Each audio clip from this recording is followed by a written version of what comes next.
Want to display your keystrokes and mouse clicks on macOS for recording tutorials, streaming, or presentations?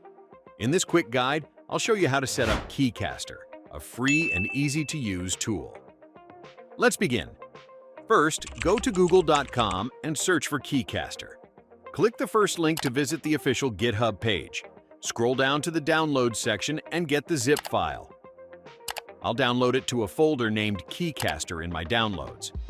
After downloading, extract the zip and open keycaster.app. Your macOS may warn you about opening an unidentified file downloaded from internet. Click Open to continue. After launching Keycaster, we need to provide input monitoring access. Open System Preferences, then go to Privacy and Security. Select Input Monitoring from the sidebar.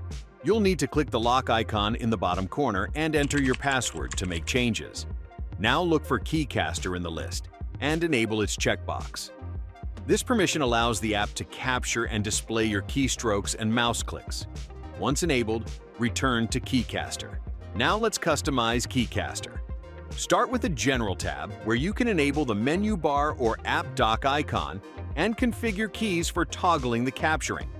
Next, switch to the Display tab.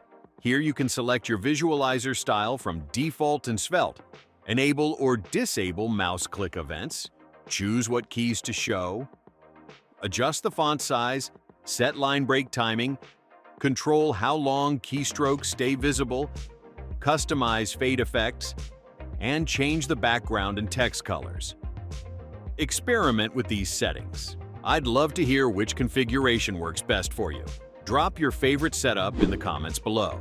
By default, you'll see the overlay at the bottom left of your screen. To move it, simply click and drag the overlay to any position you prefer. This helps keep your workspace organized during recordings. That's all there is to setting up Keycaster on your Mac. Now you're ready to showcase your keystrokes and mouse clicks like a pro. If this guide helped you, please give it a thumbs up and consider subscribing. Don't forget to hit the bell icon so you won't miss our future tutorials. See you in the next one. Take care.